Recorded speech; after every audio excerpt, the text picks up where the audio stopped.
Soy Pablo Carnero, ingeniero de la energía del Instituto Valenciano de la Edificación. En esta sesión vamos a tratar los sistemas técnicos de emisión de tipo de difusión de aire, asociados a las instalaciones térmicas de los edificios. Las instalaciones térmicas de los edificios pueden clasificarse de acuerdo a multitud de criterios.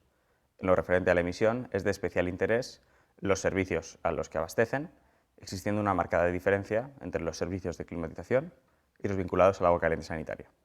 Y también en relación al fluido de trabajo, donde podemos encontrar todos los tipos de fluido en instalaciones de climatización y exclusivamente el agua para el servicio de agua caliente sanitaria.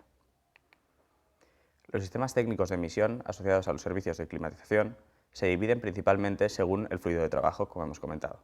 Principalmente en edificios residenciales encontraríamos agua, con soluciones de elevada temperatura, soluciones radiantes o soluciones de baja temperatura o bajo emisivas. También se podría trabajar con aire como fluido o con refrigerante. Bueno, destacar que las unidades de emisión para usos de agua caliente sanitaria son siempre diferentes a las utilizadas para climatización. Los emisores de aire constituyen las unidades terminales o bocas de impulsión asociadas a las redes de conductos.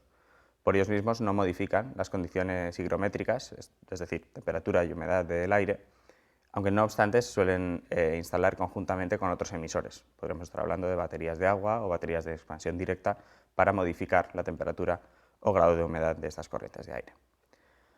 El funcionamiento se basa en que un caudal constante o variable de aire se distribuye en una determinada zona térmica, siendo impulsado gracias a la presión que genera un ventilador, y bien, ese aire se difunde a la zona a través de esas bocas de impulsión de las instalaciones de aire.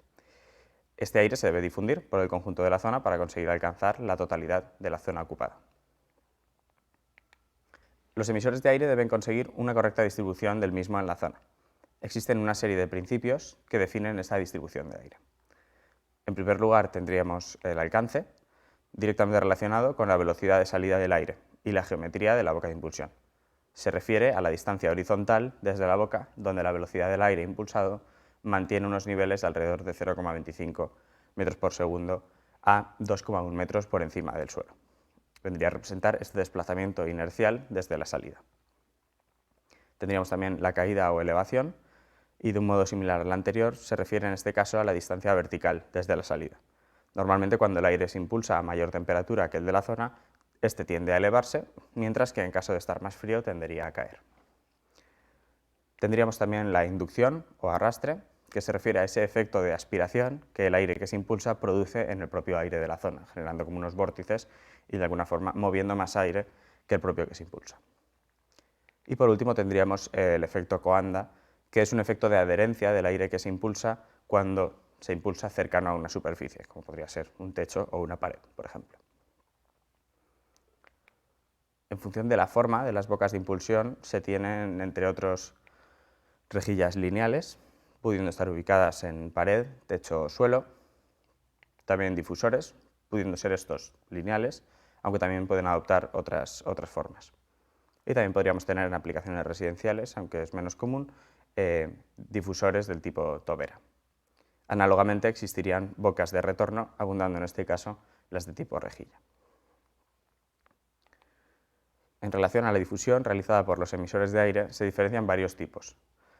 Principalmente hay dos: difusión por mezcla, que es la más extendida en edificios residenciales y para la que se utilizan difusores lineales, rotativos, rejillas, toberas, etc., los vistos anteriormente. El principio de funcionamiento sería que el aire alcanza las bocas de impulsión a una velocidad muy elevada en relación a la media del aire que tiene el que está en la zona ocupada. Se consigue una gran inducción o arrastre, aunque no obstante existe el riesgo de generar disconfort asociado a esas elevadas corrientes de aire. Por otro lado, tendríamos la difusión por desplazamiento, que se utiliza principalmente para climatizar espacios de grandes alturas. El aire se impulsaría cerca del suelo a velocidades muy bajas con miras a acondicionar únicamente a las personas ocupantes. Se necesita una gran superficie de impulsión para alcanzar un confort adecuado y, no obstante, existe el riesgo de generar un disconfort asociado a la estratificación, dado que ese aire no es capaz de barrer la totalidad de la zona. Sería un tipo de difusión típica de, por ejemplo, grandes teatros o estas zonas de exposiciones, aeropuertos, etc. Los conductos de aire son lugares idóneos para filtrar este aire que se recircula con miras a reducir las cantidades de contaminantes en la zona.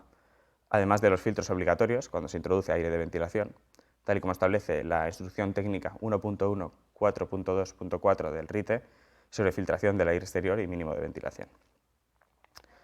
Normalmente se incluye un prefiltro para proteger de las impurezas a los ventiladores u otros elementos que puedan ubicarse en los conductos, además de otro filtro de mayores prestaciones justo antes de impulsar el aire a la zona ocupada. No obstante, podría haber otras configuraciones en cuanto a la posición de los filtros en relación a otros elementos de los conductos. Finalmente, otros elementos vinculados con la difusión del aire serían los ventiladores. Los ventiladores, no propiamente dichos ya los que están incluidos en las redes de conductos, sino los ventiladores como los que se muestran en la diapositiva. Aunque no se integren en las redes de conductos, pueden complementar a la ventilación natural para potenciar la correcta difusión y circulación del aire en la zona. Cuando se ubican en el techo, pueden potenciar además la rotura de la estratificación del aire interior, maximizando el confort térmico. Para ampliar el conocimiento se remite a las guías técnicas del IDAE. Y bueno, esto es todo en relación a los emisores por difusión de aire en relación a las instalaciones térmicas en los edificios.